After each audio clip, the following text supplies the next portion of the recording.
Ooh.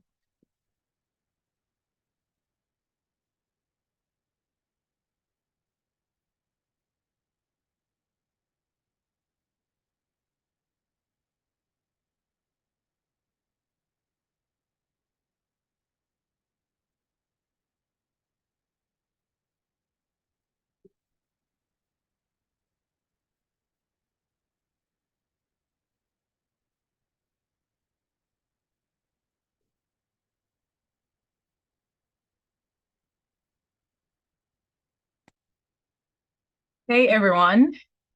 Um, so glad to have you here. We had a couple of issues, but luckily all is set to proceed as usual. Let's just have about 3 minutes just to handle a few issues, and then we shall get right into the webinar.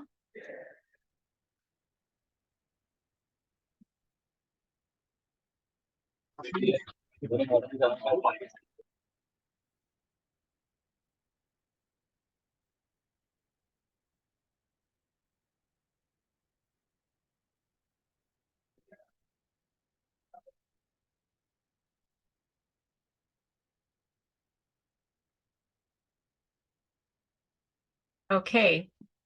Um, let's have just 2 more minutes. Due to the issues, some people are still joining.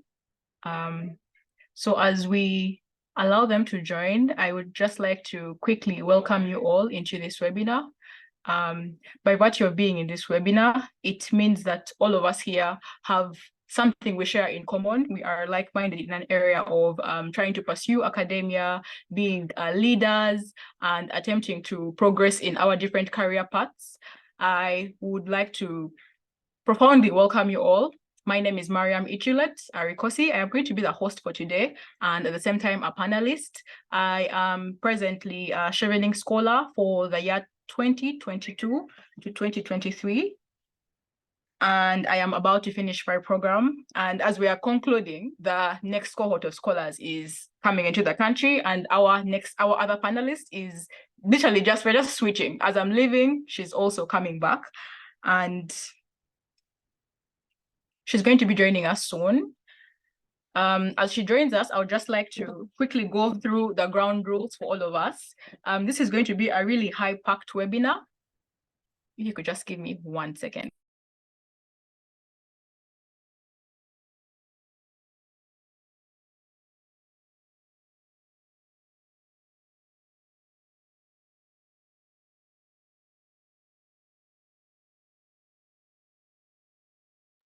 Okay, she's just on her way. So the ground rules for this webinar, it's going to be a high-packed webinar because we do realize that most of the time, very many people who are actually eligible for Chevening and so mmany other scholarships actually hesitate and hold back because they don't feel like they have the qualifications. They think that these scholarships are for, high-ranking, highly experienced, having big positions in various organizations, and they don't even bother to put in their application. They self-reject even before they're able to be either shortlisted or rejected. And I chose to title this webinar for students and those who have non-traditional work experience, because I also knew the reservations I had when I was considering applying for Chevening. I had those same reservations, but the difference is that I overcame them and I eventually did apply, and here we are today. So by virtue of acknowledging those reservations, I would like to turn back the time and speak to someone who is right now in the same shoes I was in, but may not overcome that reservation and may not submit that application, because I am aware of those reservations. So the ground rules are, we're going to just quickly, in that chat room, write your name, who you are, what you'd like to study, what your interests are, because in this platform, like I said, we are like-minded, so you don't know who you're going to find here. You don't know who is going to be going through this journey with you, and it's always good to move as a cohort or as a team. So quickly do that in the chat room. I would like us to be polite, no profanities, no vulgar language. Let's all be courteous and treat each other with respect. And also, like you to mute yourself and ensure that it's only when you are called upon to speak, that's when you can unmute and then speak. But feel free to keep your videos on, because it's really okay for us to see you. And you may find your OB or your friend who you do not know in this platform. And when airing out questions there's going to be a Q&A period. You're going to be given a chance to ask questions, but try to be brief. Try to be brief when you're asking your questions, but at the same time, use the chat room. Use the chat room, because the chat room is there for you to keep asking your questions. Not everyone may have a chance to verbally ask a question, but we will be answering the question as we go along. Just give me 1 minute to...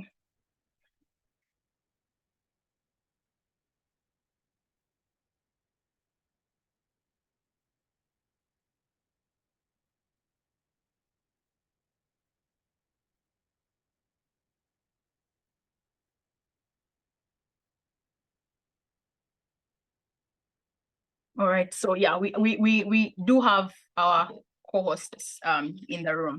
So the agenda for today, quickly, we are going to, I've already welcomed you all. Then I'm going to briefly go through what Chevening is. I did tell you the ground rules, and then I'm going to introduce briefly the co-speaker for this event. And I will also just briefly, we will both talk about our experience applying for Chevening while being students, and also while having non-traditional work experience, and how we overcame that. And we'll give you examples of how we literally illustrated our experience as students, our work, and were able to actually submit award-winning applications. And then we shall go to the Q&A session, and then we shall have final comments. So this webinar is not going to go deeply into particular attributes of the Chevening application. On a later date with demand, maybe we'll organize that, but for now we are just breaking the ice for those who are not even preparing to launch their applications. So to start with, Chevening is a UK government scholarship funded by the Foreign Commonwealth Development Office, FCDO, and it is for Chevening scholars in eligible countries. There are over 182 countries. So you're going to go to the Chevening scholarship website and see which countries are eligible. For those who are Ugandans, Uganda is eligible, and these scholars are able to apply to study a 1-year full-time master's program in any UK university. However, there is a preference for Chevening partner universities, but there are also still situations where non-partner universities are able to collaborate with Chevening, and you can go ahead and do your program. Now, this program is fully funded right from the TB test to visa fees, to your tuition, stipend, arrival and departure allowance, and everything is literally catered for. So this is a very compelling and really supportive program for different scholars, because some scholarships don't offer everything. Some may offer you tuition, some may not offer the visa fees, or may not offer you an arrival allowance or a departure allowance. And beyond that, Chevening is a very rich and diverse community that even just being a part of the alumni, even after the scholarship, it's a gift that keeps on giving. So it's really valuable to be able to get this scholarship. And even still, the application process of Chevening, it prepares you for other applications. Right now, once you go through a Chevening application, I don't think you will ever fear any application. So whatever happens at the end, going through this process, there are always lessons that are going to be learned.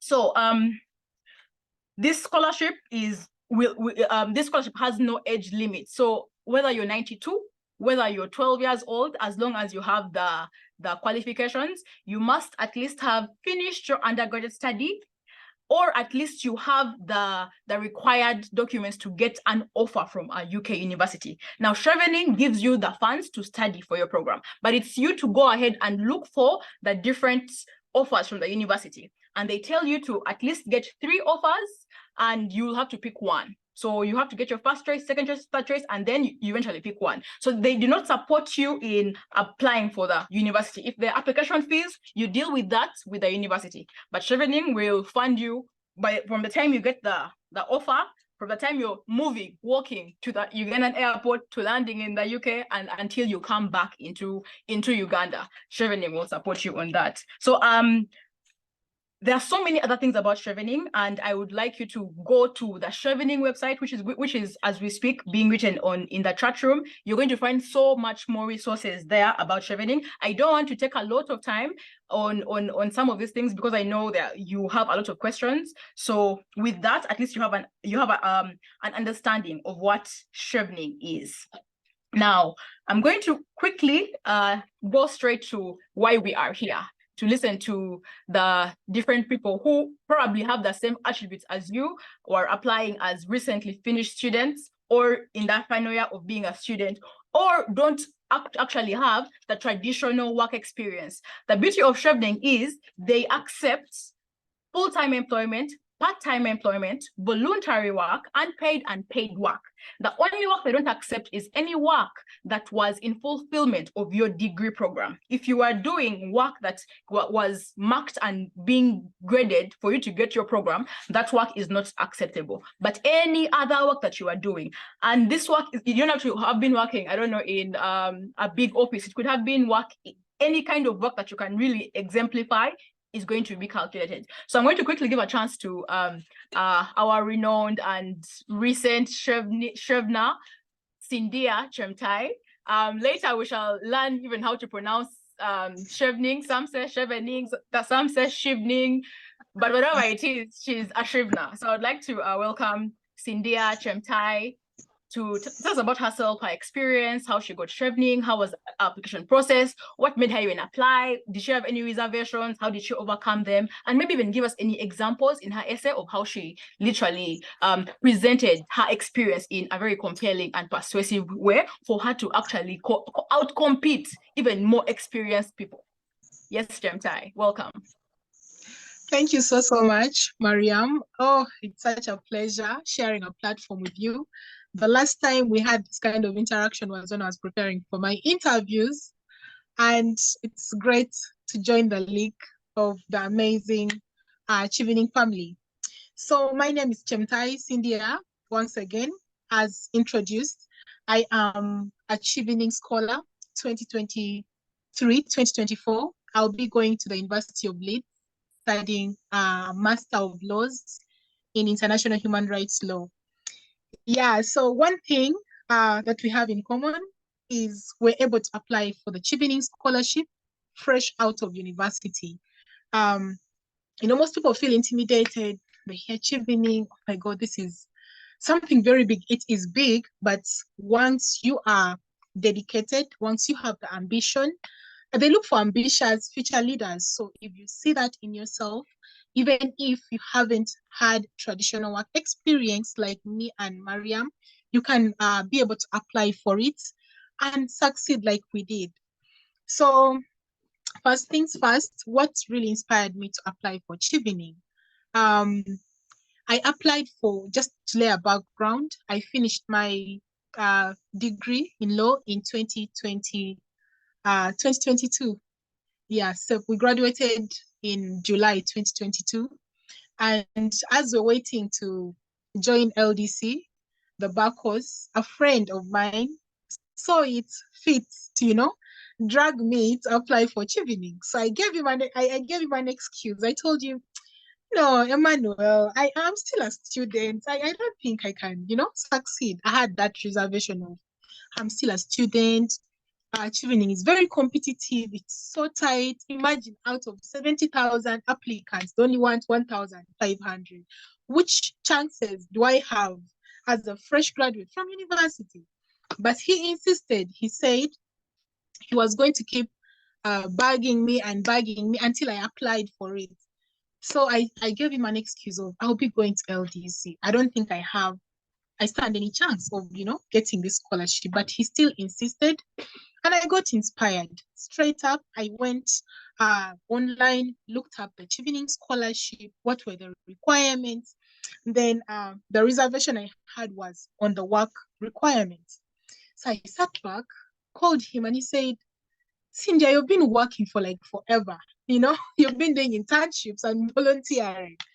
So I sat back and decided to calculate my hours before even doing anything else. I inboxed Tina Omala. She's the Chevening officer and asked her to guide me on how to apply for the hours. So she gave me a calculation, this times 5, you know, and I calculated all the time I've been doing my internship straight up from first year. I would volunteer to, do intern as my peers were, doing other things. I decided to go and gain some work experience. And then during my study at university, I would get some volunteering gigs and, go volunteer. So I calculated all that and it amounted to the time that was required by Chevening. And someone will say, why Chevening? That's one of the reasons. It gives you an opportunity, even if you do not have the traditional work experience. Have you been volunteering? Have you been doing internships? You are in the right place. And we just want to encourage you that if you've been doing internships, volunteering, you are eligible for Chevening. So Mariam said I should give you a way of structuring. Not only, Chevening, there is that aspect of leadership. How have you been able to, lead, do things in your community? So you look at yourself right from the time that maybe you're in high school or university. What roles did you take on? And how did these roles impact your community in a positive way? Yeah. We have the networking bit of it. As a student in the university, maybe you're in leadership. So what roles did you take on? Which kind of people, which kind of networks did you interact with while at the university, and how did these networks help you impact on the people that you're working with, let's say students? So I'll just dive in to one of my essays to just give you an example of how I structured my experience at the university as a leader during my time to, come up with an award-winning essay. I would start with leadership. So while at the university, I was part of the prestigious honors college. Those in UCU or those who are studying at UCU can attest to how prestigious that is. So they would take the top students to be a part of the leadership institution. So while there, we're being part of the activities, we're coming up with projects to help the community. So while at the university, I looked at the situation at the time. It was during lockdown, and we had there was an increase in sexual violence against children. So I took it upon myself to go to the different schools surrounding my university and educate children about sexual violence. Yeah. Oh, thank you. So to educate children about sexual violence, what is sexual violence against children? How do you protect yourself? And how do we bring in stakeholders and maybe policymakers to ensure children are protected? So I included that in my leadership essay and said, during my time at the university, under the project Combating Sexual Violence Against Children through advocacy, I reached out to children in their respective schools and educated them on sexual abuse and its effects and how they can stay protected. That is something I did while at the university, but it was falling under the leadership paradigm. And then there's also something I did still while I was at the college. We still looked out for problems affecting society because that's what leaders do. So we came up with a group we called it Alliance for Rights. And what we wanted to do was solve issues of human rights violation using technology, because lockdown proved that technology was the it thing at that time. So we entered a competition at one point through this Alliance for Rights, and we pitched our idea of how we can help refugees and children be protected from their rights violation. And the panelists during the pitch were so impressed. We're competing with organizations that were high up there, that had been in the market for 10 years and more. And here we are, a small group of students, and we went up to the top 3. We did not win overall, but we saw a great idea that can be built on in the later years or in time to come. So I included that in my leadership essay and convinced the panelists that, hey, give me this chance to go and study international human rights law, and we bring in new ways of, combating violation of rights. Let's include technology in the mix, you get. So I also included that. And then during the lockdown still, I was able to look around and see what was affecting the community once again. And I realized there was a problem with the sector, with the section of HIV, people living with HIV. They were being discriminated against, they were being violated. Laws, there was a law that was enacted during that time, during the peak of the pandemic, the Sexual Offences Bill. It kind of discriminated against people living with HIV. So there is a conference called the International Conference on HIV and people living with HIV in Africa. I wrote an abstract, and it was a winning abstract. I got called to go and present. So I included that in my essay as a leader, because Chevening is looking for future leaders, people that are solving problems in their societies. So these are the things that I did while still at the university. I did not need traditional work experience to come up with solutions to the problems that were facing my community or other people that I was interested in at that particular time. So that's how I managed to reach that point and fulfill the needs of the leadership essay. Then we looked at the relationships and networking bit of the essay requirement. And I mentioned the different societies I had joined while at university. The first one being, there were so many, but you should be reminded that the essays are only 500 words. So you can't put everything in there. So my relationships and networking, I included the fact that I was a member of the Millennium Fellowship, a leadership program presented by the United Nations Academic Impact. So what did I learn from that as a student while at university? I learned several things through the engagements in the leadership workshops and sessions. I was able to take on values of empathy, humility, inclusion in leadership, social impact, among other things that I learned. So I was able to include that and how it helped me later on implement my projects that I was carrying out as a student. That fulfilled part of the relationship and relationships and networking needs of the essay. Then the other part was while at the university, I was a member of the Uganda Christian University Law Society. I served as the Auditor General. So during this period, I was taking on roles like making sure we lobby and get money to pay for some students that were not having fees. So since we're talking about relationships and networking, I was in this role. We had to move in different law firms, in different organizations, trying to lobby for funds. So that's networking. You're connecting with different people and using that to the advantage of the people you're serving. So I did that still as a student. I didn't have to be out there traditionally working to do this. So this shows the potential that you have. So if Chevening gives you a platform, you can be able to meet up with scholars across the world. And, you can be able to even lobby and promote your ideas, promote the things that you're doing back in your country so that when you come back, it will be much more easier. You'll be having connections across the globe.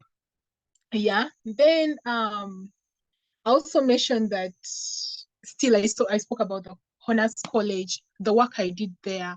I connected with the administration, the patrons that were being given, the mentors, and these people kind of, in a certain way, helped me reach out to the children I was reaching out to in the projects, and they made my life more smooth. So you can see that my networks helped impact on the people I was working with.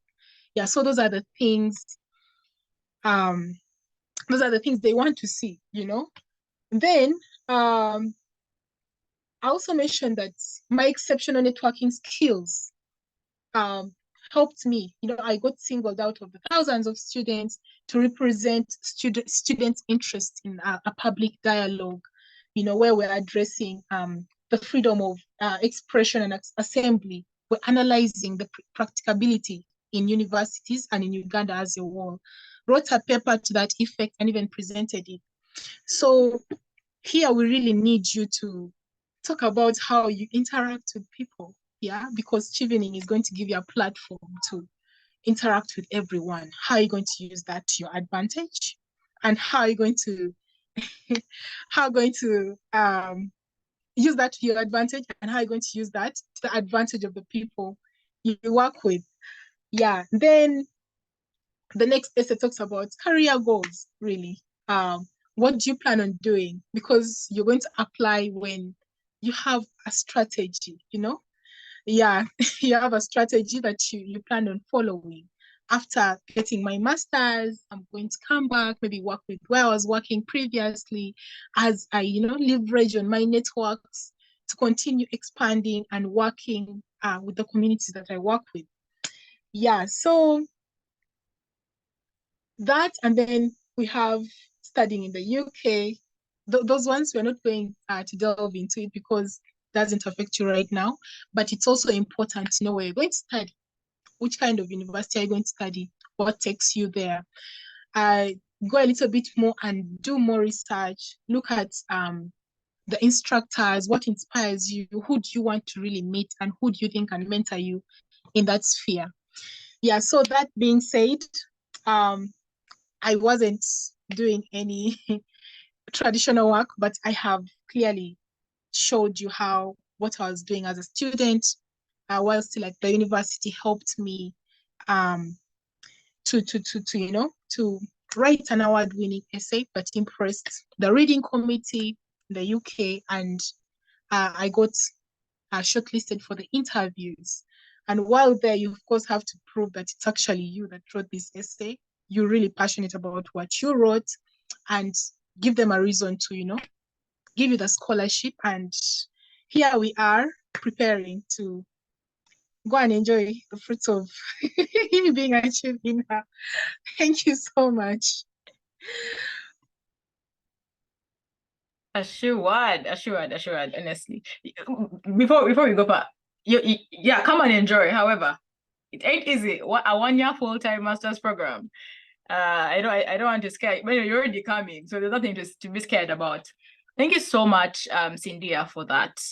I think from what we have heard, honestly, while of course Syndia hasn't been sleeping and she has just told us what she wrote, because the Chevening essay is only 500 words, meaning there's a lot more that you probably could have done that you did not write. But if you really look critically, what she has done is what many of you could possibly have done in your different capacities. You could have probably made an effort to solve a problem in your society, and that is also something to write about. So Chevening is a scholarship that actually seeks to find leaders who have potential, who have passion, who are committed, and who literally have a vision towards what they are doing. And the kind of leaders that Chevening is looking for are not leaders who have big ranks, leaders who have titles, leaders who have worked in, who have a first-class degree. The kind of leader that Chevening wants is a problem solver, a doer, a leader who runs towards a challenge and doesn't take off, a leader who influences people, a leader who offers ideas. And many of you may not have had positions in your school, you may not have had ranks that you can write home about, but you probably have solved a problem. You probably have helped someone out. You probably have offered influence and mentorship, and you have been a voice of reason where others weren't. So that means that you are a leader. That means that you are someone that Chevening is looking for. The only thing Chevening wants you to do is to convince us. Tell us what you did. Tell us if it is worth applying for. And it's you to write. You're the one to write the way you want. Literally, you're the one to write and make that those 2 children who are hungry during lockdown, who you supported with food, write it down and make it look big, because it is big. Do not minimize what you have done. So Syndia, I'm so grateful that you have been able to share the things that you did, the abstracts you wrote, the different problems you solved, the different speeches you made representing your fellow students. And here you are going for your master's scholarship. So I am also going to share my experience. I applied for scholarship while I was in my final semester of campus. I had not finished because Chevening opens in September. It's going to open in about 3 days, 12th September. I was open, I think, on 4th.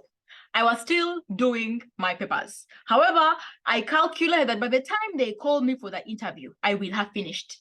But I also knew that by the time they called me for the interview, most likely I may not have graduated. So I was risking. But what am I risking? Because Chevening didn't ask you to pay. Maybe the risk was some of my universities I had to pay for application fee. But beyond that, I did not lose anything. You get? So I risked and applied. And while I was doing my final exams, I was also preparing my Chevening essays. Now, right from first year, I had been involved in different things. Now, while I was involved in those different things, I did not know that in 2 to 3 years' time, these things were going to come to help me. I was able to be involved in voluntary work. I did unpaid work. If there was a project that required assistance, I was there. I wrote different projects for different things, and all those different things accumulated to work experience, because Chevening wants you to have a minimum of 2 years work experience. Now, if you are a student, most likely you aren't working full time. So it requires you to calculate that work experience over a long period of time. So Chevening allows you to submit different work experiences that you have. It could have been 2 months in this place, 4 months in this place, and they all add up to form 2 years. And they will calculate all those things automatically within the website. They follow a very strict mathematical calculation of how they get the work experience. It's about 30 to 50 weeks over a year of working, about 35 to 50 work hours. So if you are overworking, if you are being exploited, that work won't be calculated, because if let's say for you are sleeping for 2 hours, and it may be true, maybe for you are working for 20 hours and you are sleeping for 3 hours and you studied for 1 hour. If that is you, Chevening will not accept that, because it has to also be like a human kind of working, an ethical kind of working. So you're going to go to the Chevening website and you're going to see exactly how they calculate those things. It's very clear there. So all the different projects that I had, I added them up to my experience. If I did a project for RHU where I was a peer educator, there was a project called She Decides. I worked with them for a couple of months. I put it there. In my first year, I did a project where I offered free health services I took healthcare services to my village, and it took me 4 months to organize this outreach. I was working. I wasn't being paid. It was designed by me, but I was working. I told them from this month to this month, I was organizing this project. I added it there, and my hours are coming up. I was a guild president, and within that, you work in council, you work in Senate. That's work. It's not going to my academic grade, and all those different things added up to form work experience. So the first thing that students have to do is, unless there is a minimal chance that you haven't been involved in something, but now most of you are going to minimize what you have been involved in and assume that that is not the kind of work experience they want. And so you exclude yourself. And that is why very many students do not apply. And then leave alone students. There are those even who graduated, but you also know how things ain't easy. People don't get jobs immediately. And some people have never gotten the good jobs that they would have wanted for 5 years, 6 years, 7 years, 10 years. But they have been working, they've been volunteering. You are an entrepreneur. For you have a business. You've been baking cakes, you've been selling water, you've been baking daddies. You can explain that I am an entrepreneur. I'm solving a business problem. In Uganda, there's an issue of unemployment. In my small business, I am employing 2 girls. They may even be your neighbors, they may even be your siblings. I'm employing so and so, and I'm trying to solve the issue of unemployment in my small way. But there's a significant impact I have made in the lives of these 2 employees. And then you submit. So do not minimize any work. So entrepreneurship, you could have been literally a hawker. But as long as you have your undergraduate paper, whatever that work is, you put it there. And then in your essays, you need to explain, because if let's say you have you finished school 6 years ago and you haven't had work and you're still applying for Chevening, it shows that you're resilient. It shows that you're committed. It shows that you have passion. It shows that you're strong. So you can use that challenge that you have faced to show that I am committed. Despite not getting a job for all these years, here I am, still being true to my goals, to my dreams. If I got the Chevening scholarship with that passion and resilience, what more could I do? So it is you who has to show them that indeed, leave alone the guy who has been working in Ministry of Health as a high commissioner. That one, put him aside. You give it to me, I'm ready. So it's you to literally most of the time, let me tell you, most of the time, people apply for Chevening. Chevening is a highly sought out scholarship. But people lose out in how they express themselves, how they wrote about the experience. But for you, if you write yours well, then you'll be shortlisted. I want to give you an example, a snippet of how I wrote certain things. And like I said, it's not about having a big title, being a guild president, it's not about that. There are so many others who weren't. There's only one GP in a year, but there are over 60,000 students. So that is an advantage, but it's not the only thing. And let me now just give you what I wrote for the first essay. Just a snippet, because we don't want you to plagiarize. By the way, don't plagiarize. You have to write your own story, because they'll ask you questions. And if you're writing verbatim what Syndia has said, they already know Syndia. They already had, isn't this Syndia? No. So this is what I wrote, a snippet. In December 2019, this is the leadership essay. In December 2019, appalled by the high numbers of teenage pregnancies in my home district, Palisa, which included my 12-year-old cousin, due in part to lack of access to sexual reproductive health information and services, I was motivated to organize an SRH outreach in my village in Gogonyo sub-county. This is a district that has the highest number of teenage pregnancies in Uganda. In preparation, I engaged the district health officer and presented him with a proposal of the activity and proceeded to convince him to support me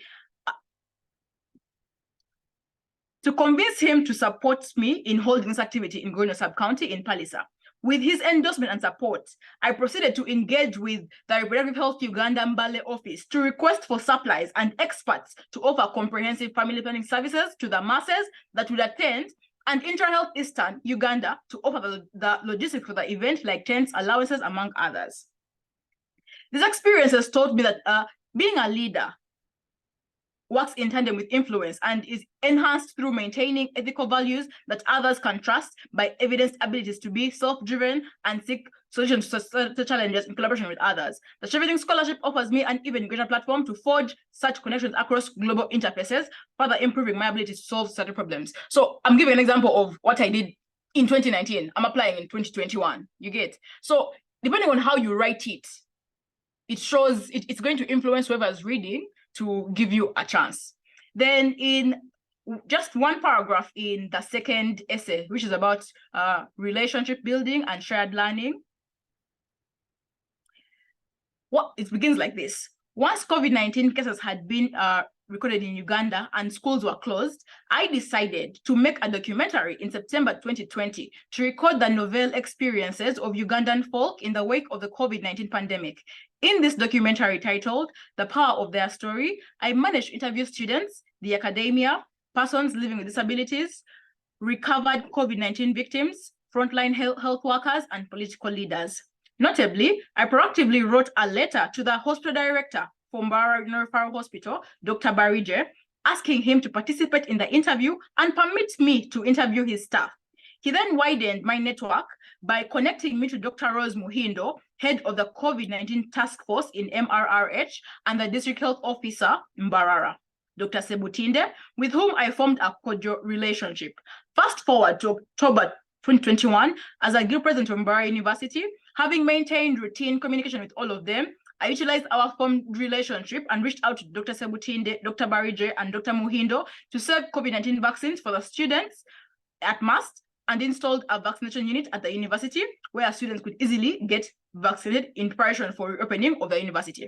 So you see how I'm connecting different things. I'm saying I wrote a letter, I persuaded, I convinced.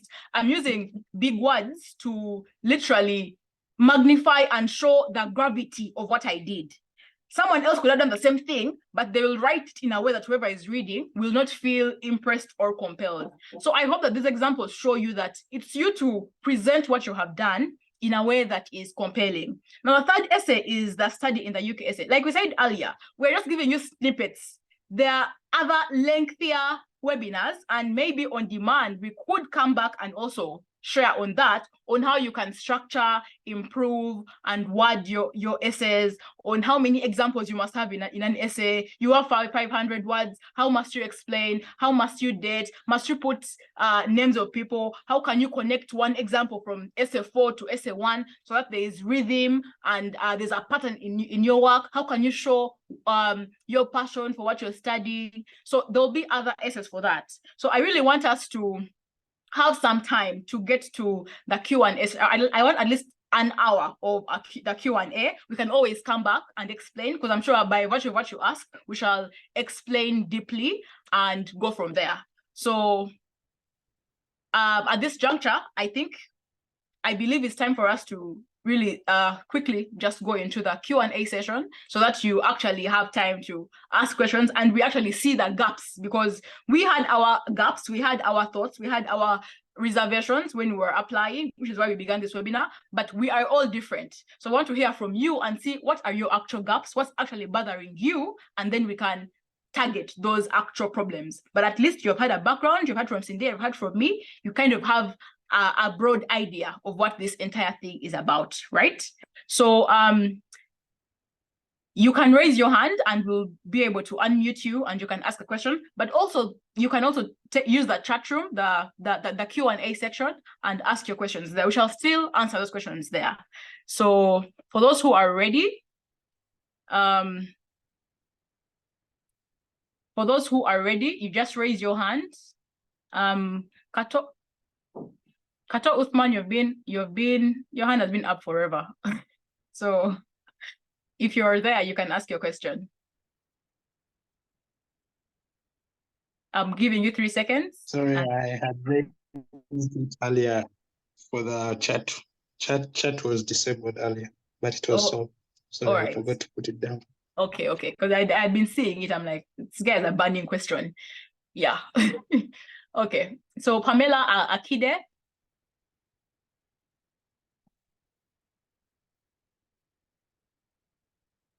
Someone is going to be answering your questions in the chat. Hi, Mariam. All right. Yes. I'll just say something because I'm likely to drop. I'm getting a bit of interruption here. And yeah, thank you for putting this together. This has been really important. One of the few things I wanted to mention is that on top of what Mariam and Syndia have said, please take time and read the Chevening website. There's a lot of information there. And it really helps you to get help if you have read what information is already available. Most Chevening scholars are willing to help, but people really get demotivated or demoralized when you're asking them, for example, does Chevening want IELTS? When on the first page of the website, it's clear that you do not need a proof of English to apply for Chevening. It's on the first page. And it's also clear that different universities have different requirements and different courses have different requirements. So it's upon you to check the course you want and see what they require. The 3 universities that I applied for example, one required that I took a language test, and the other 2 did not require a language, test. So you need to go through that very clearly and understand what is needed for which university. And it's very important to think through all this right now. Most people have told you that, oh, you don't need to apply to university right now. But it's very important that you think through this and even identify the universities you want to go to. Because once you submit your essays to Chevening and you have listed 3 universities, it becomes a bit tricky to change from the 3 universities. So it should be universities that you're sure you meet the requirements and you're sure that you can get admission. So think through them even if you do not apply immediately.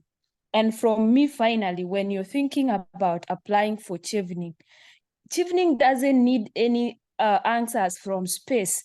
It's the basic things like you being a youth leader in your church that Chevening is looking for. So how do you communicate that?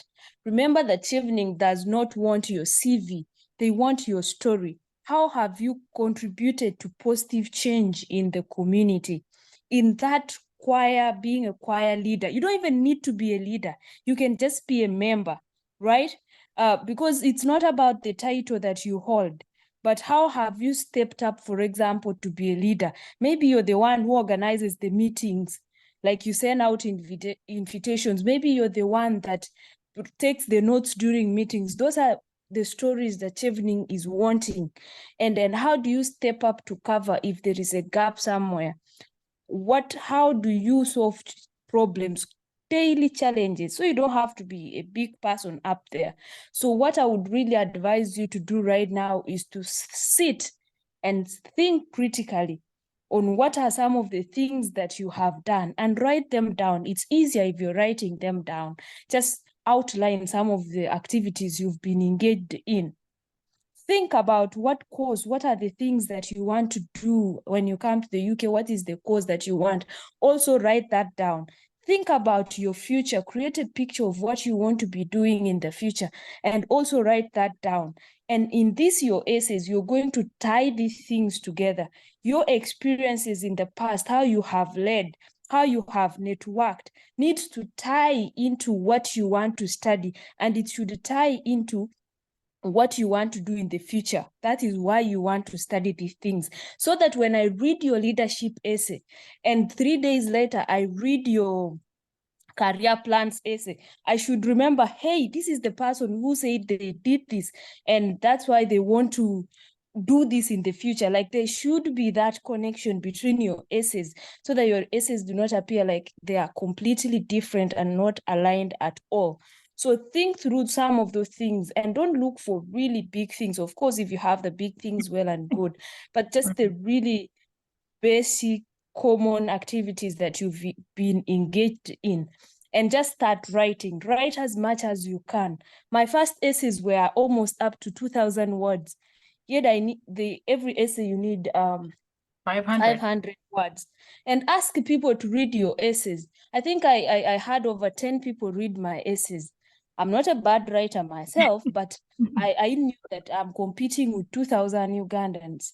And I just come from university not long ago, for example. So you need to put your best foot forward. And I'll share with you experiences of what the Chevening scholars talk in the other group. You see, you tell somebody to write an essay, and 2 hours later, they send you an essay and they're like, oh, I've already finished.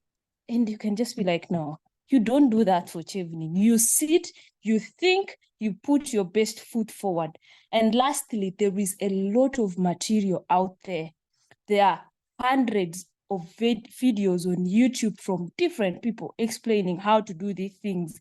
When you just type Google on Google Chevening, you'll get lots of example essays. You'll get lots of, articles on how to go about these things. Go to the Chevening website or wherever and take your time and read and understand, listen and take your notes and just practice, read through these essays, ask people, and just really believe that this is what you want and you are going to get it. So thank you so much, guys. Wishing you all the best, and just do your best. It's work. When you do the work, it pays off. I won't lie to you that you write an essay in one day and submit and get Chevening. I don't think that luck exists. You put the work. Yeah, thank you. I think Esther, just quickly introduce yourself, like the cohort you're in. Okay. My name is Esther, and I've been studying at the University of Glasgow. I've been doing a master's in education policy, and just like Mariam and Syndia said, it can be any experience. I had work experience, of course, not a lot of experience. I was just from university in 2021. So I had a bit of work experience, but also know that system of Chevening calculates hours. So once you input something that you're not sure is going to reach the required number of hours, it's going to immediately tell you that you're ineligible to apply. So you really also need to sit and think about how many hours do Chevening want? And how many hours have I worked? And please don't lie. Things like you attended fellowships, you volunteered to clean the church, all those ones are working hours. Include all those ones. Just don't lie that you did this when you didn't do it. And so, and also the people who have professional experience, no professional experience is too much for you to get Chevening. Some people had worked for over 10 years. Some of our colleagues have worked for over 10 years. They have achieved so much.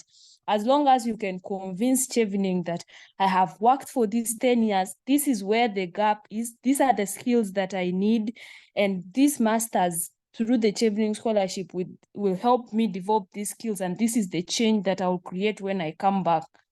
That's still good for you. So it's not just the students or the recent graduates who get it. Anybody gets it, and you don't have to have worked in government or the NGOs or the community. Anywhere, you could have worked anywhere, in the army, whatever. Just communicate your story and communicate it really well. What is it that you want? Why do you want it? How is that going to help you? How are you going to help the community? And don't make it about yourself so much. Most people write and they are telling you, I've worked for 5 years, I need a promotion, so I'm going to do a master's. It should be some about you, but also about other people. Yeah, that's just me in conclusion. Thank you so much, Esther. You guys, this is just a sign to show you that people are actually willing to help you. Esther, I was not meant to be here. We are working on our dissertations. We are very busy. And when I asked her to come on board, she said she was so busy. But then she said, okay, I'll come as a moderator. But as you can see, she has even taken over 20 minutes to share with you her experience. It just shows that if you're willing to do the work, people will be willing to help you.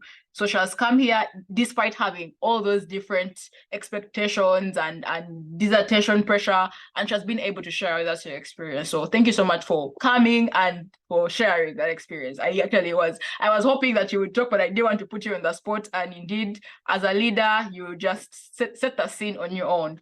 So thank you. She's the one who is answering most of the questions in the chat room. And we are in the same cohort. So we can go forward to other questions. Either me, Syndia, or Esther will be able to answer them. So I think I saw Sewanyana, Ernest. Yes, you can unmute. Ernest Sewanyana. As he comes, you can still type your questions in the Q&A. They'll all be answered. Hello. All right. Can you hear me? Yes, loud and clear. Okay, thank you so much, Mariam and Syndia, and everyone on the call. I'm really grateful for the time I've been here. I have gained a lot, and I'm in a quite noisy place. We are finishing some project, but I want to say that we shall appreciate if you can also share links to sites that can help us with such skills on how to put up a good essay, as we also wait for future webinars. You said they would be available on request, and I wanted to put on the first request. If we could make this a series, I think it will be nice, and I will be happy to invite more of my colleagues to attend. Thank you so much for extending the helping hand, and we look forward to sharing a success story someday as well. Thank you. You're welcome. You're welcome.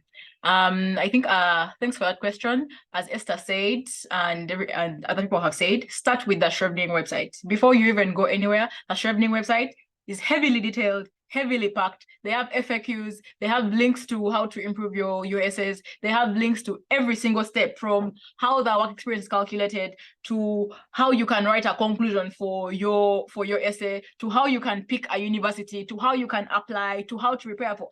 Literally everything is written in the Chevening website. Then on YouTube, there are so many other Cheveners who have shared different stories, different experiences, detailed on different things. And so please go to YouTube, go to all those areas and just type Chevening. You'll have different options coming on board. And we'll also see how to organize more webinars as we go further. There are also other webinars being organized by the British High Commission directly, and even the the fresh cohorts of Cheveners are also organizing webinars. This one, I specifically organize it targeting students and those who have non-traditional work experience, but there are other people who are really organizing webinars. So I really advise you to go to those webinars. And also other scholarships that may not be Chevening have similar ways to prepare. So if it's a Commonwealth scholarship, attend it. If it is Marshall, if it is Fulbright, just attend all potential scholarship opportunities and also apply for others, not only Chevening. Apply for as many as you can. Most of the time, the essays are similar. So if you already have the essays, why not submit them in all the different scholarships? The one you get is the one you get. Thank you, Ernest, for that. We will be communicating about other webinars to come. Are there any other questions? Raise your hand if you have any other questions. I can see that many people are asking questions in the Q&A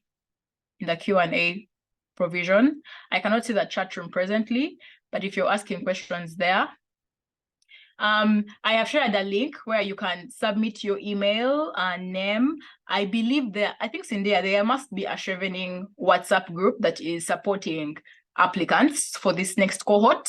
I'm sure it's being organized by your cohort. So I think we can get that WhatsApp link and share it with them through email so that you can continue sharing and preparing for the application. The Chevening call is opening on 12th September. And it is closing on 8th November. So this may look like a lot of time for you to prepare, but it is not. Like others have said, you are competing against over 2,000 Ugandans and globally over 65,000 people. So you are already late, but don't lose hope. Try and write your essays now. Ensure that people can review them, that people can actually allow you to give them time to review them, then also have time to improve them as you go forward. Then something else to note is that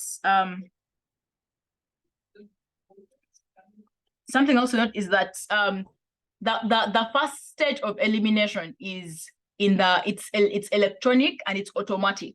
When you're submitting your application and you don't have the work experience, you do not have you aren't a person from one of the countries that Chevening offers a scholarship to, you will be automatically eliminated. So I have friends who had great essays, but they were automatically removed for those different errors here and there. So try to apply early before the deadline so that you have space to do things slowly. Things can glitch.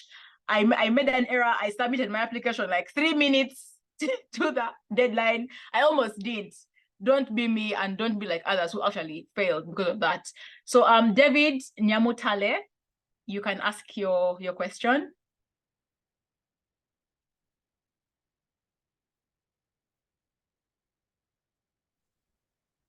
Can you hear me? Yeah, very much, very well.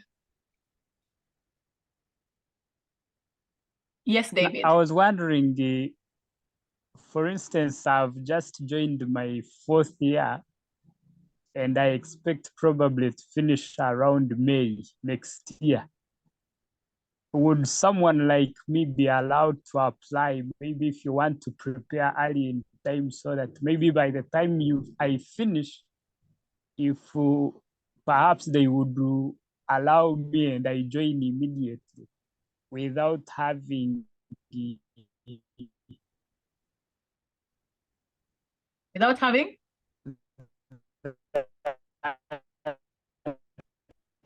gap in between graduating before you. I was asking, do I need to first finish my course before I can actually apply, or I can even apply earlier before I finish, so that maybe when I finish,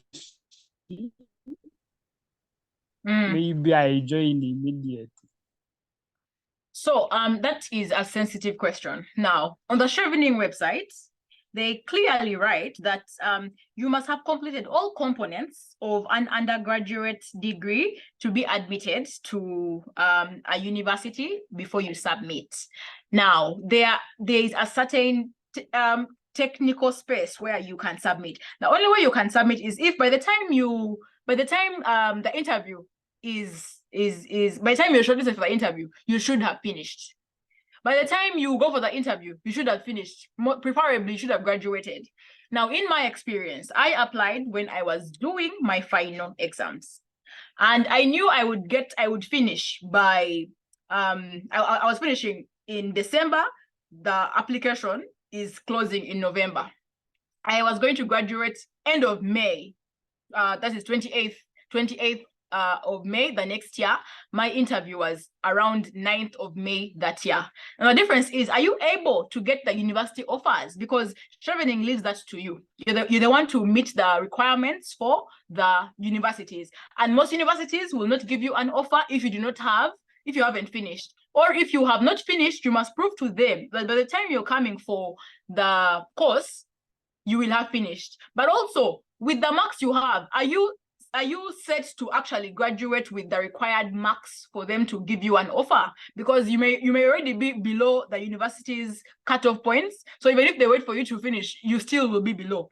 So there are different things. If you're in that category, you have to even prepare even more than people who already have different things in place. So David, it is possible. I did it, but you have to be very mindful of all the different deadlines and of when you're going to get your final transcript, or when you're going to get your offer. Because even after you get that Chevening scholarship, there are those who have missed out because they did not submit their university offer on time. So be mindful of that. Go and read the Chevening website, look at your academic schedule, see when you're going to actually be done, then look at the universities you want. What are their requirements? Can they give you an offer with your present circumstances? And then you'll make a suggestion on that. I don't know if Syndia and Esther have something to add on that, but that's my submission. As others, raise your hands if you have other questions. And Esther. I'll just add a bit of that. Someone had asked in the chat what university unconditional offers mean. So what it means is that the Chevening scholarship is a bit detached from you getting an admission in a UK university. So by the time that you submit your 4 essays within the 3 months, all you will do in the 3rd essay is list 3 universities, like write 3 universities and the course or the courses that you want to do in those universities and why you want to do them, of course. But then you have to, it's your problem to apply to the university and get an offer. Now the word conditional and unconditional, it means that when you apply to a UK university and you meet the basic minimum requirements, they'll give you a conditional offer. That means that there are still some conditions that you have to fulfill. For example, in my case, when I applied, the first time I got a conditional offer because I needed to give proof, evidence of finance, right? Like funding. So when I got the Chevening's award letter, I just submitted it to the university and got the unconditional offer. That means I have met all the conditions. So in most cases, since the pressure is too much, because applying also for the university is not simple work. You have to write the statement of purpose. You have to submit all those documents. Sometimes you have to take your IELTS or whatever and submit them. So it can be a lot if you try to do them concurrently. So if you could take the time now to just know the 3 universities, the course or the courses, why you won't go there, and that would be one of your Chevening essays. Then maybe after that, you will now go ahead to apply to the universities and get at least one unconditional offer. What that means is that you can get unconditional offers from all the universities, well and good. You will choose one. It also means that you may not get from the 2, but you have to get at least one admission to a university. What happens that you might get the Chevening scholarship, but not get admission to the university, and that's not the problem of Chevening. You will lose the scholarship. And I hope that is really clear. And so if you know that you're still at university, but you have the requirements to apply for a master's in the UK, most of them need a transcript and a certificate. If you think that you are able to get that before 14th July in most cases, but Chevening will need you to submit your admission to the UK university by 14th July. That will be next year. If you know that you can get that, well and good. So that it's just helpful really to think around those lines. And someone was asking about if you have a small family. No, the UK, the Chevening scholarship, as they say on their website, only caters for the scholar. You can, of course, I think the UK has changed its rules on dependents. It's now difficult to come with family and everything. I'm not sure about that. But if you want to come with your family and your children and your wife, it's on your cost. They will only cater for the costs of the scholar. But they can maybe support you with the documentation for you to apply for the visa, the visas for your family. But you have to meet the costs. Yes, and anybody, any course you can apply. And somebody was asking about changing from tech to aerospace. One, what determines that is that can a university admit you for aerospace engineering when you have a degree in tech? That comes back to, do you have the requirements to obtain admission for that course? In most cases, it's your statement of purpose. Can you clearly state why you're changing and how you meet the demands of the course? If you can get that, well and good. And of course, also in your essays, you need to convince Chevening that, okay, this is what I studied, this is what I have been engaged in, and this is the reason I want to change to this space. And this is how I'll be helpful to the community. So you have to establish those connections between why you want to change. And it should be realistic, because in most cases, some of the UK universities are very keen on what the background that you're coming from. And you have to be able to convince the admission body that, you want to change for these reasons and you can handle the course you're changing into and you meet the requirements to make that change. And I hope that's clear. Very, very clear. Thank you so much, Esther. You are really an invaluable support in this webinar. I believe I have nothing to add to that. She has really explained it so well.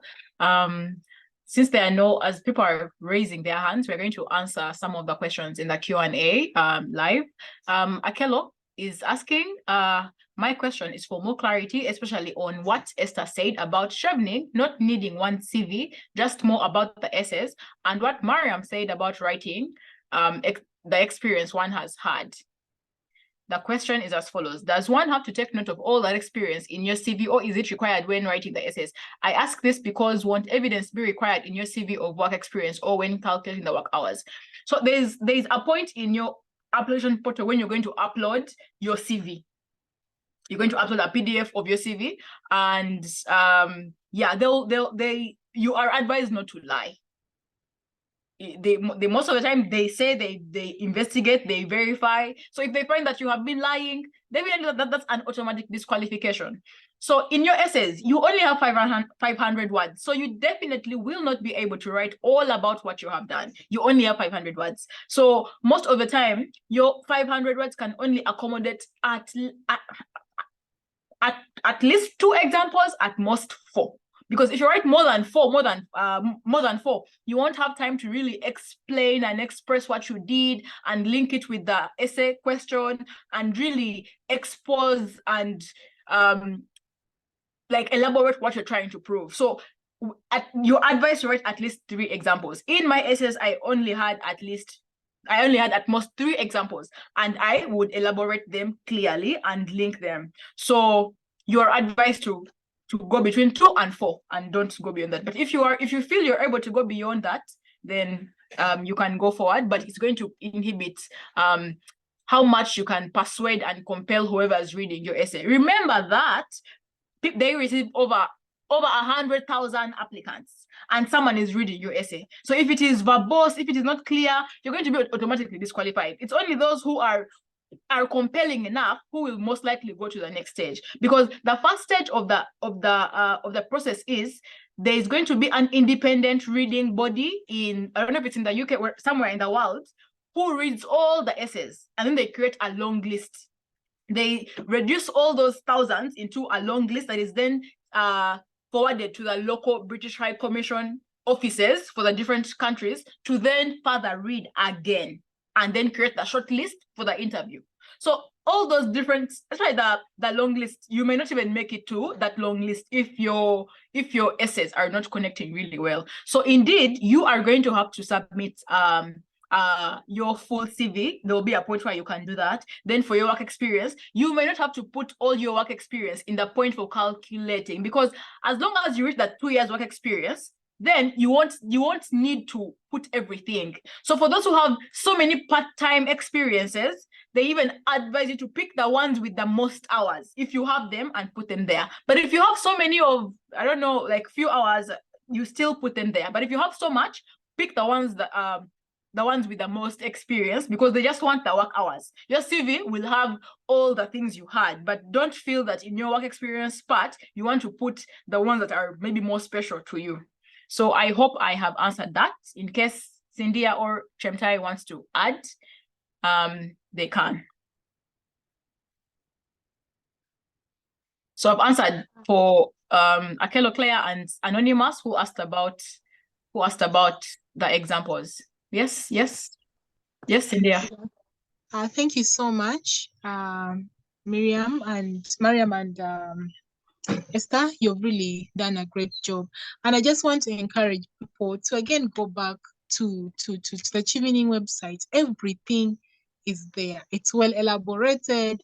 Those that are asking us which courses are eligible, which universities are eligible, the first sign to show your seriousness is going back to the website. Do your background research, because the whole scholarship process involves you really doing a lot of research on your universities, your courses, and so many other things. So please just go back, because most of the questions are answered on the website. Yeah, that's just emphasis I wanted to add. Yes. David is asking, is it possible to know what comes with a scholarship? Like I said, Chevening pays for it gives you a 75 pound contribution to your TB test. It pays for your visa, it pays for your flight tickets to the UK, one route. It gives you an arrival allowance. Then it gives you a monthly stipend for the time that you are in the UK. It pays for all your tuition. Then it pays for your flight ticket back to the country, to your country. And then it also pays for your departure allowance. That is what Chevening covers. However, like Syndia has said, and we have kept on saying, all these things are also clearly written in the Chevening website. The different figures and amounts for the different provisions keeps changing as the economy changes. So there were some increments this year because of the inflation and change in value for money. So they were trying to cater for those differences. So it may increase, it may reduce, depending on what the Chevening body feels is required for people to live comfortably in the UK. So for specific details on that, you go to the website. Some areas in the UK are given more money than those in other areas. For example, those in areas like London or like such big cities are given more money because of the higher cost of living than maybe areas in, like, let's say Leeds or those Wales, those other areas that may not have a higher cost of living as opposed to areas like London. So it seems we have actually comfortably answered all your questions. I don't think anything has been missed. And I believe that for those who may have been hesitating and holding themselves back, at least now they are heavily considering whether they are going to apply. And I believe by the time they start heavily considering, most likely they are going to actually confirm and start preparing to apply. Akelo Claire has raised her hand. Akelo, you can ask your question.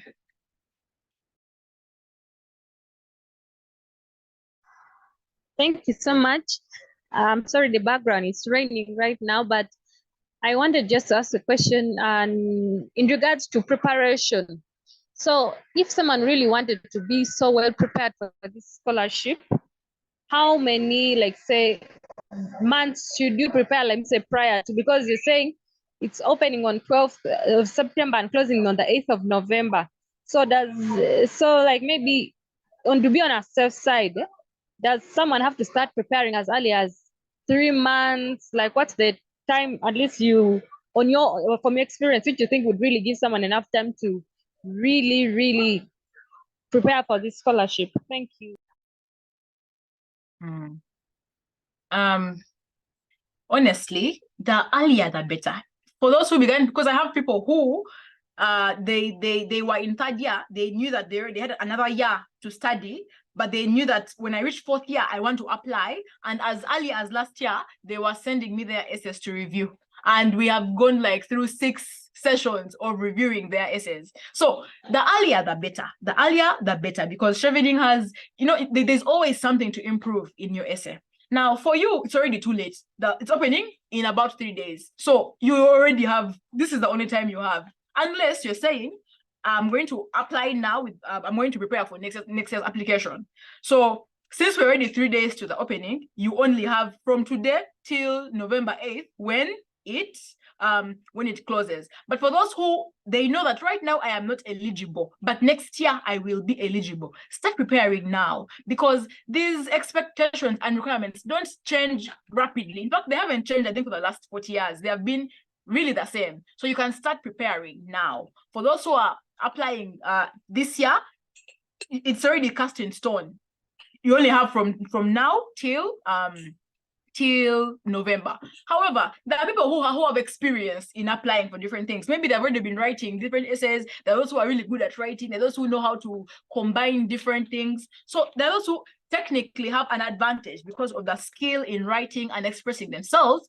And maybe they have access to a support system that can heavily support them and enable them to have great essays. But if you know your weaknesses, plan accordingly. Yes, Syndia. Yes. I just wanted to bring in my experience, because I also started applying when the session was already on, the application window had been opened. So mine was a dedication and hard work.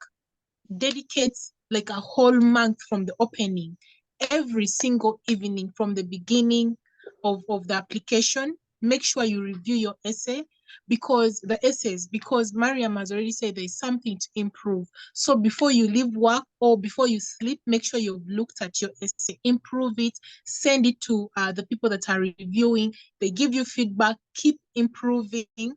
I also submitted my essay one day to the closing date. So keep improving, improve. I know of people that sent theirs after 1 week and they're not even in the long list. So keep improving and improving your essay. It's not, we are not competing of who sends first. It's not that if you send first, they'll consider you. Use the time to improve your essay. Make it intentional. If you need to set an alarm, set it to remind you that today, this is the time we are improving the essay. So look at it.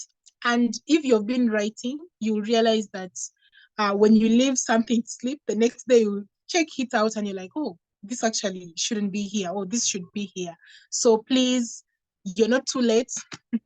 Of course, for those that are applying next year, you still have the time. But for those that want to apply this year, dedicate the whole month to just polishing your essays, getting feedback, adding on to the feedback into the essays. And by the end of it all, trust me, you'll come back and you'll be organizing webinars for the ones that are going next year. So yeah. Yes. That's it.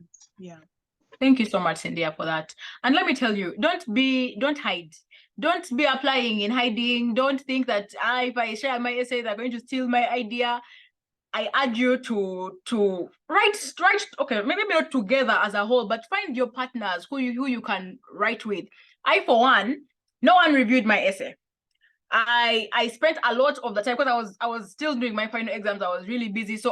But I was watching different videos on Chevening. I was reading all the different hacks I was just amassing knowledge.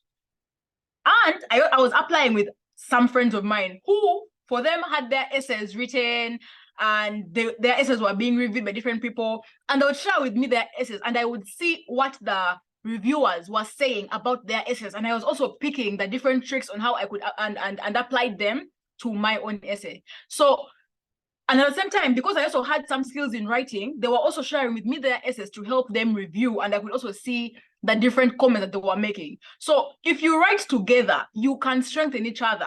I strengthened them, they strengthened me, and that is how you can eventually win such applications. So don't fear to write together. Don't fear to give someone to write your essay. Don't fear for your idea to be stolen. Most likely not. Please share, do things as a group, as a cohort, and get a team that can push you and keep reminding you. And for me, it was my team and the people who I was writing with who kept reminding me, because I was getting busy with different things. And that is why eventually I applied almost 5 minutes to the deadline, because of all those different things that were taking my time. So without the support system, who knows what would have happened? So let's have Isma. Isma, you can unmute.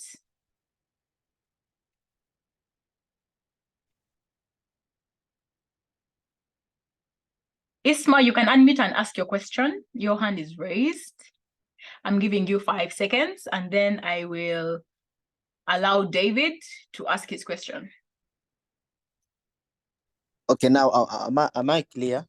Yes. Yeah, thank you so much for this opportunity. And I'm so but I'm a bit confused. I don't know, because maybe I joined late, but I just have 3 questions. One, for me, I'm graduating in January. I'm at MOOC. I'm graduating in January.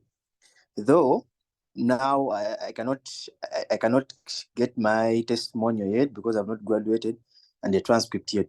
And yet you have said that the cohort is running from, or the application is running from, you said 12th up to 8th November.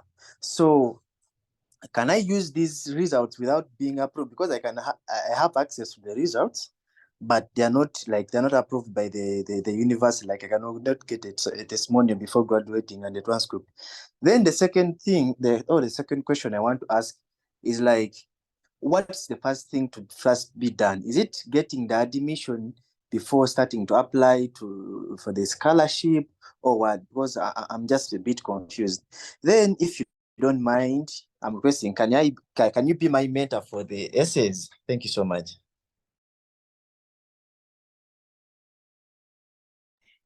I'm going to ask Esther to answer the question about what should be done first. And then Syndia will answer about the transcript. Esther, are you there? I'm not checked, by the way.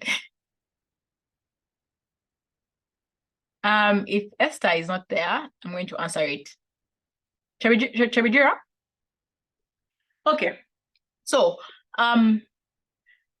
it depends. There are people who already have offers for their universities. You're able to defy your offer. You're able to you can apply anytime. As we speak right now, calls for universities have opened for the year 2024-2025. So you can apply. For Chevening, the timeline to apply is very clear. You have between September 12th, September to November 8th. Beyond that, you should apply for Chevening scholarship. So that should be the priority. Now, depending on the deadline of your university is what should guide your process of applying for the university. Because for Chevening, the deadline for them to receive your offer when they give you the scholarship is around July 14th. Chevening will give you a scholarship even before you get your offer, as long as you assure them that by 14th July, you will get your university offer. But if you don't get your offer in July, even after they've given you a scholarship, they will withdraw it. Now, don't think that because they are giving you until July, these universities are going to be understanding and know that you have all this time. Universities have different opening and closing deadlines to apply for their courses, and they send feedback differently. Some universities delay. Some universities give feedback based on ranking of application. If you apply late, you will receive your offer late. Some people have applied and received their offer after July 14th, when Chevening has already withdrawn the offer. So you need to literally have your timeline, have your schedule of ranking of your universities, their deadlines, when I should apply, and then do so. So do not think you have time. Actually, one of my university offers, I didn't manage to apply for it because of time. For it, its opening date is early and it closes earlier than most universities. And some courses that are highly sought for, once they get the number they want, they'll even close before the deadline reaches. They will tell you that it's closing in July.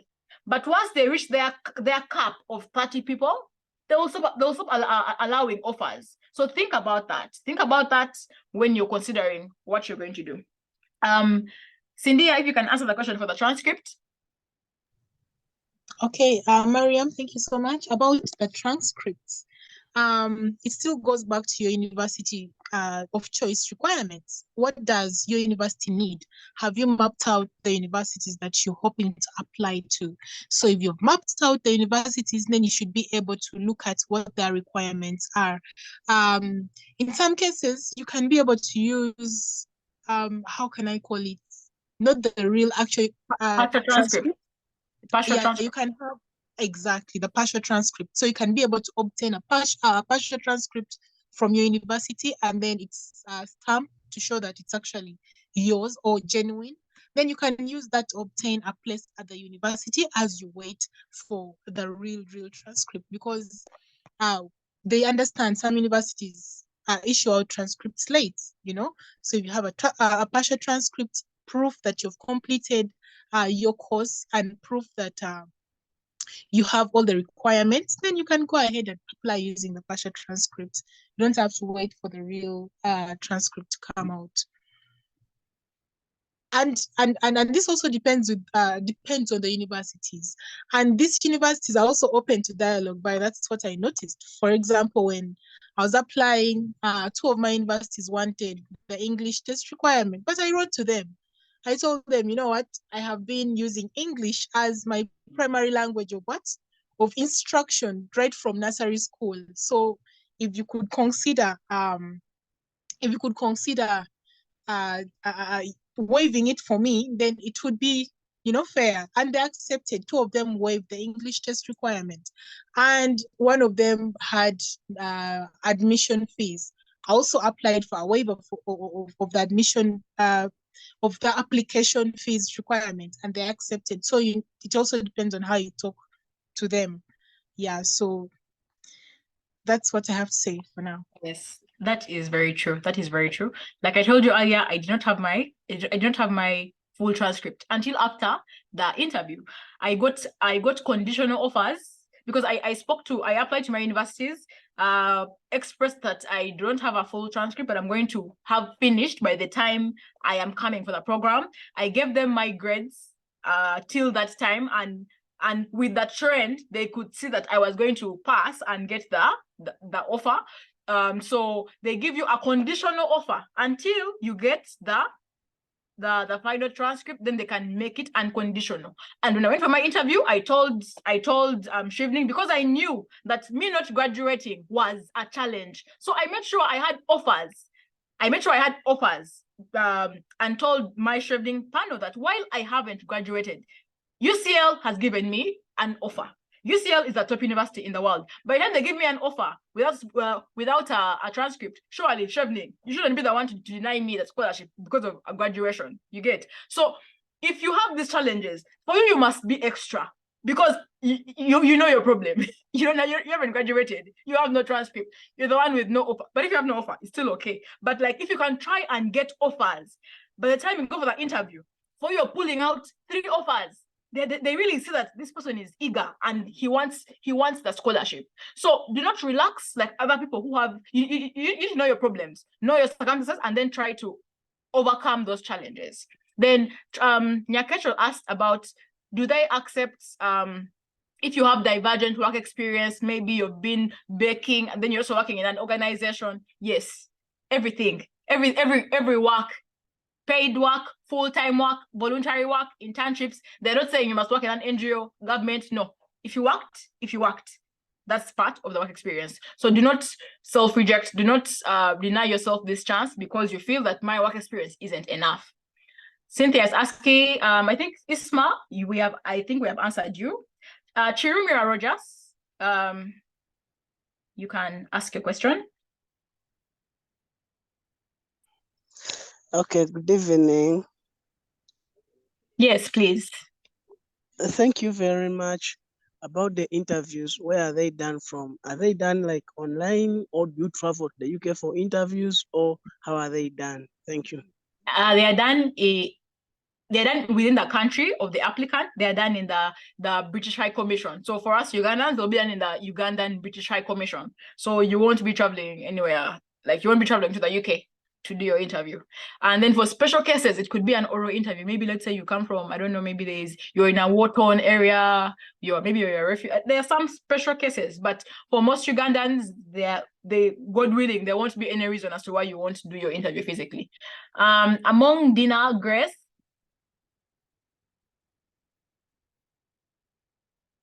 you have a question, Amon? Yes, Mariam. I want to start by appreciating the webinar, and I really congratulate you for organizing this. I really appreciate it, and it's a point of learning. But I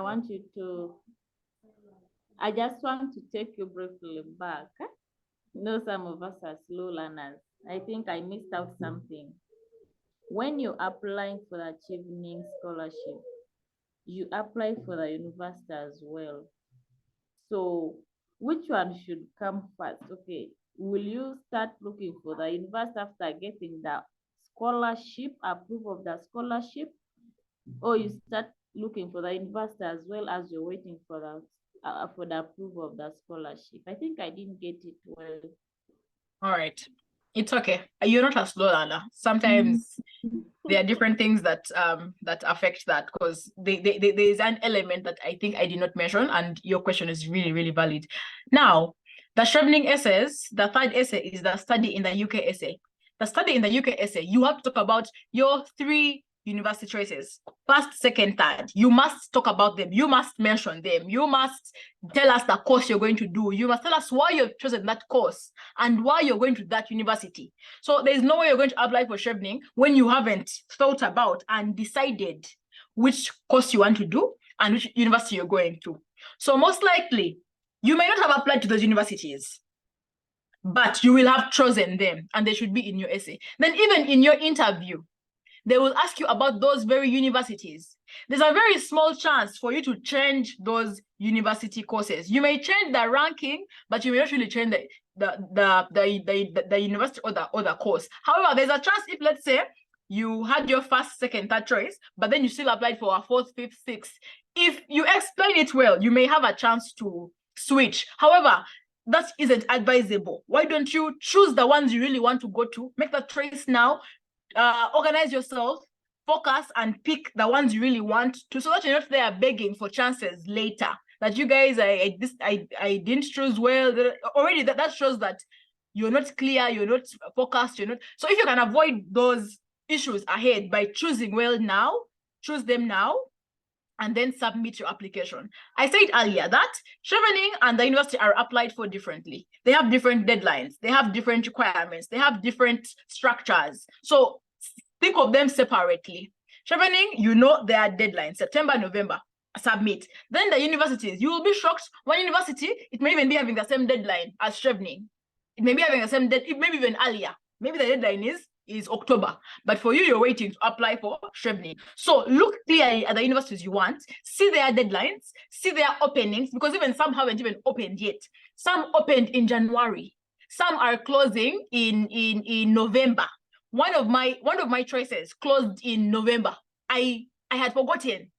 What happened was they had their deadline in January. However, when they get the number they want, because these guys don't just admit everyone, that whoever applies and qualifies, no. When they get the number they want, they stop receiving applicants. Whether or not the best hasn't yet applied, they don't care. They don't know you. So be mindful of the fact that there may be a deadline for a university, but it may close when they get the number they want. And you don't know how many people are applying for that program. So assume that anytime from now, they are getting their preferred number. And for you, you're still waiting for February. You get? So do the research on the different universities and apply accordingly.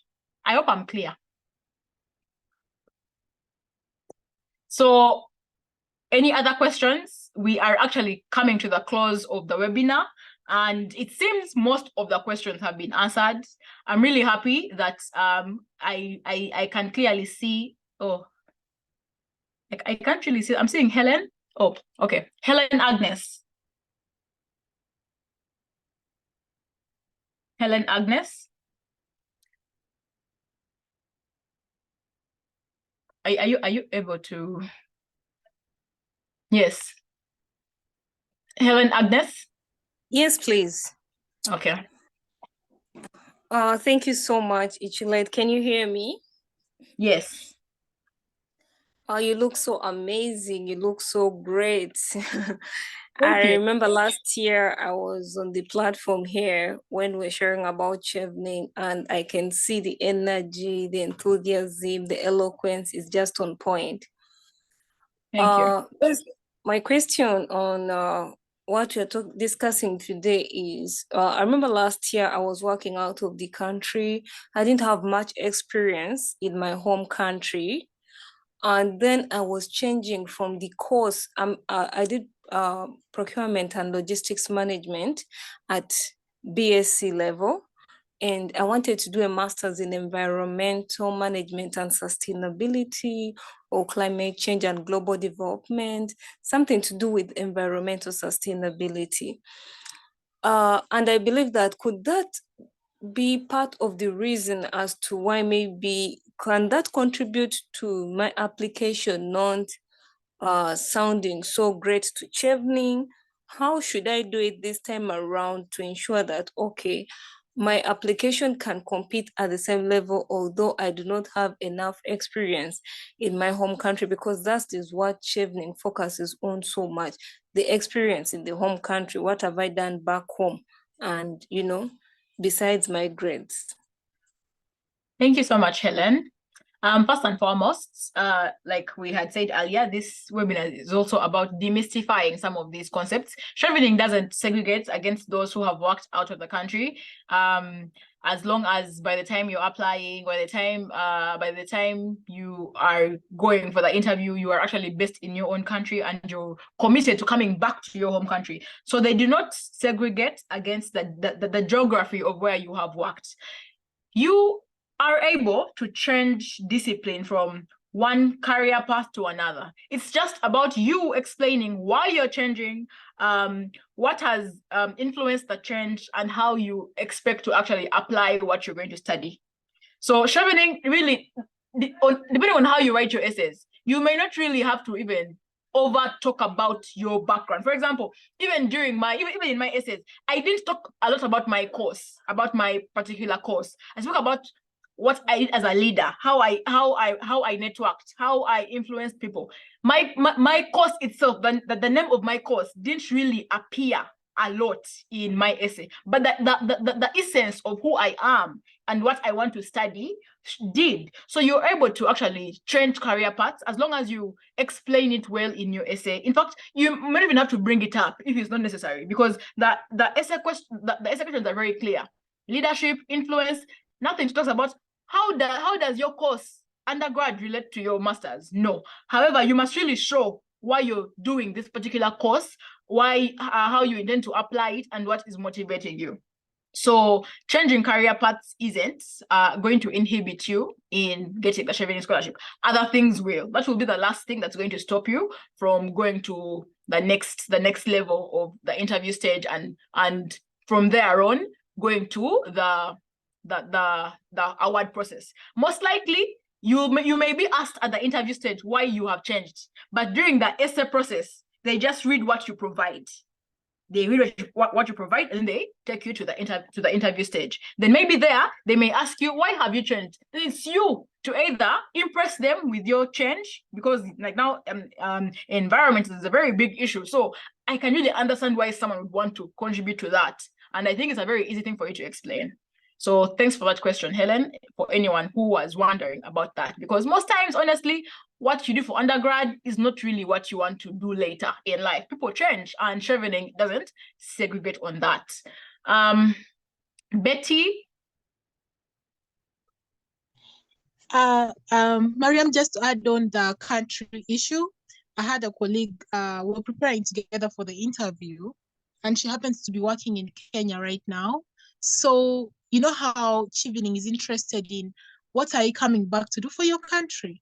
So if you're able to convince them that in your future career path, you're able to come back and utilize the knowledge that you obtained from the UK to grow your community and just do something for your community after leaving the UK, then you should be good to go.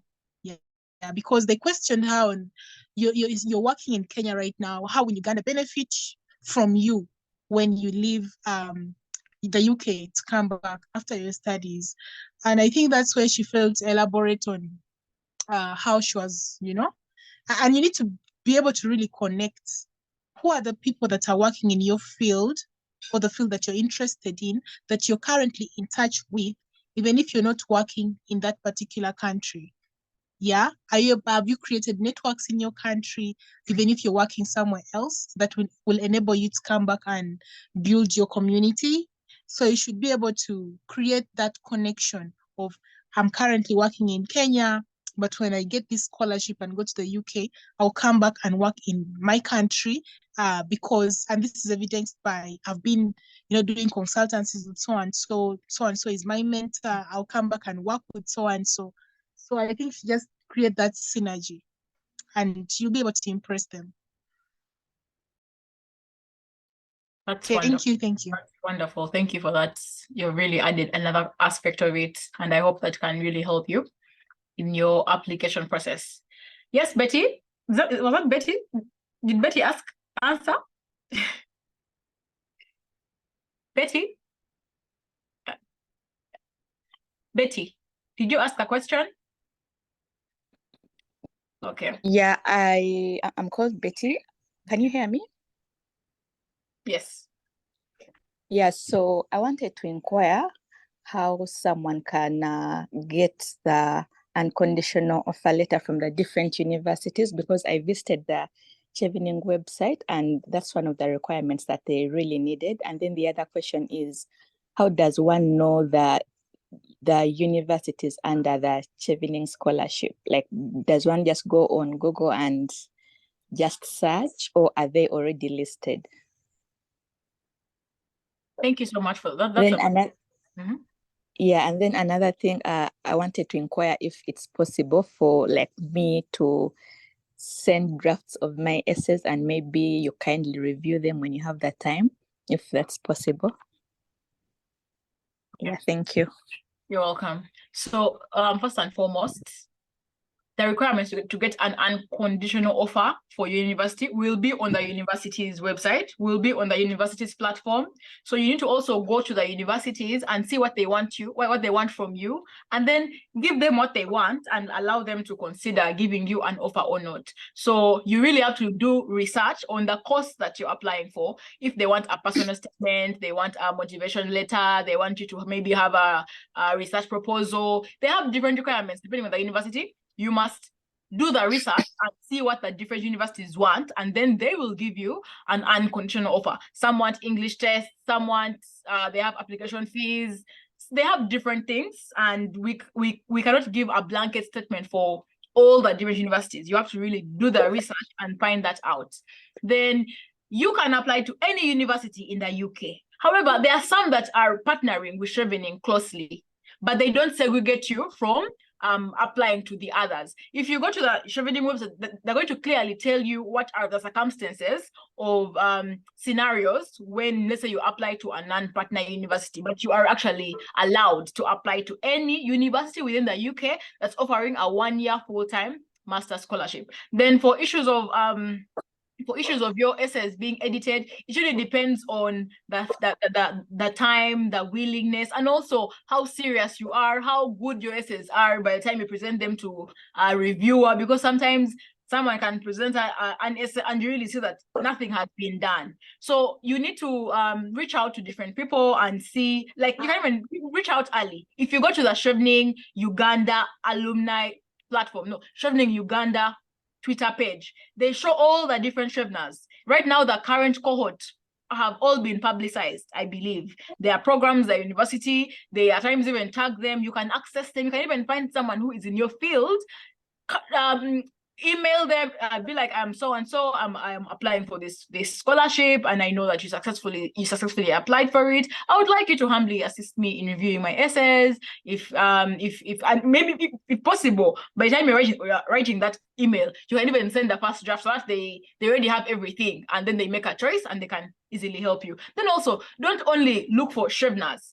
Other people can also review your essays. You have maybe other networks, other colleagues who also have experience. There are those who maybe just know good English. They don't know about Chevening, but they can say that this paragraph isn't. I don't really. It's not giving me what it's supposed to give. You get what I'm saying? So don't just look for only Cheveners. Look for your friends. Look even at your lecturers. Look at people who you know are writing academic papers, who you know are writing professionally, and they can be able to support you. I hope I have answered all the questions. Syndia, do you have something to add to that? We actually have about 6 minutes left. Totally. And yeah, I think you've handled everything that needs to be addressed. Yeah, before you seek out someone to review your work, put in the effort. Really put in the effort, because when I was applying, the person that was helping me he would look at my essays and make a call. So it's up to you to take notes of what you need to improve. It doesn't have to be, highlighted, do this, remove this.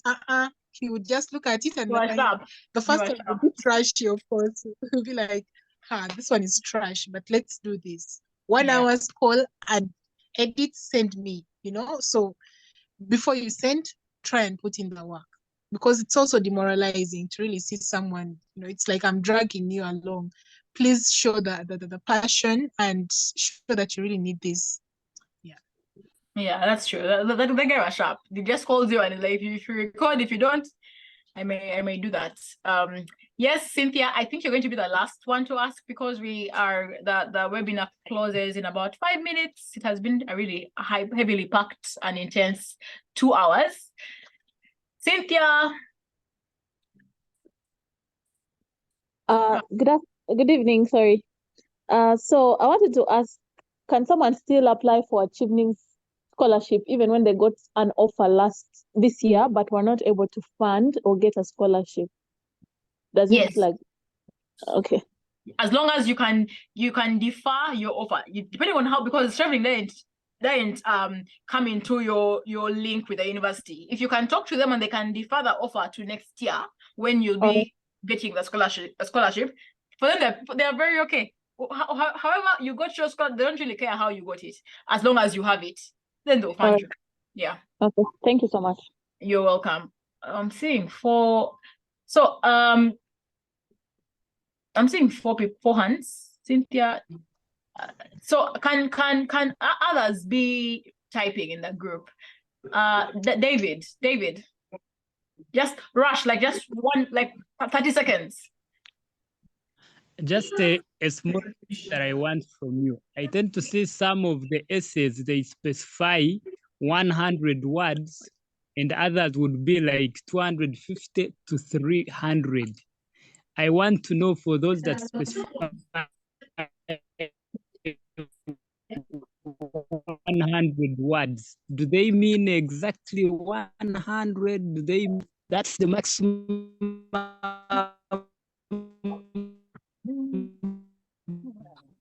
Yes. I've got your question. It's been kind of confusing. When they say 100 words, they mean 100 words. And for Chevening, it's 500 words. They tell you minimum, I think 100 words, maximum 500. But let me assure you, there's no way you are going to write 100 words and outcompete someone who has written 500 words very well. So it's just a suggestion. I think it's even a test. It's a backdoor test to see, is this person serious?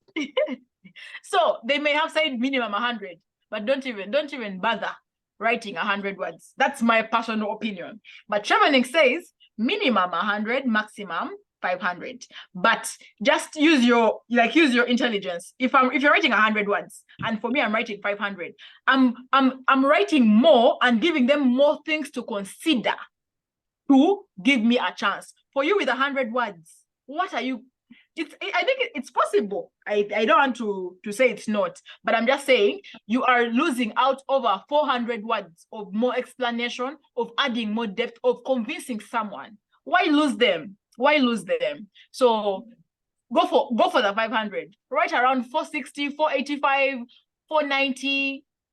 Go try to focus around there. Betty, really quickly.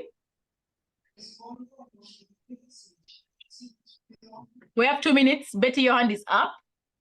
You're the last person to ask a question, and then we just have the closing remarks.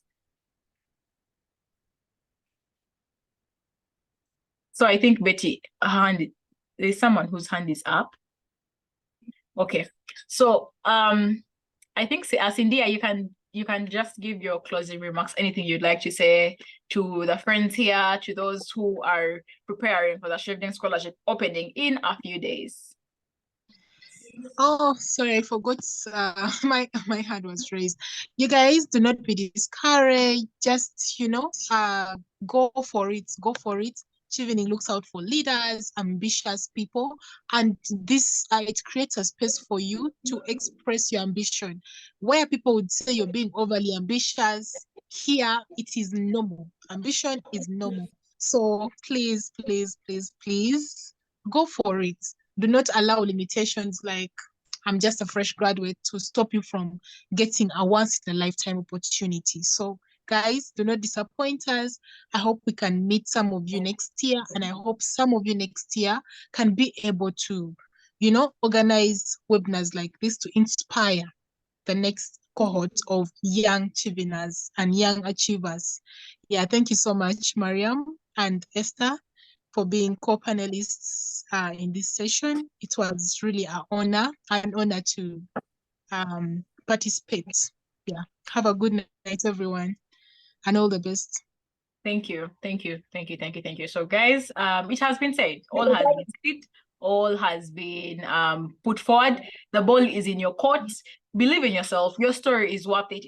It's worth expressing. Do not reject yourself even before those who have been called to do so reject you. So submit your application. Let Chevening deal with it. But for you, put yourself out there, and then let's see what comes out of it. But one, you must submit something. Then two, try and submit the best that can come out of you. Try and submit something that you're proud of, that you can actually read out to an audience and feel like, yeah, those essays are really worth reading out.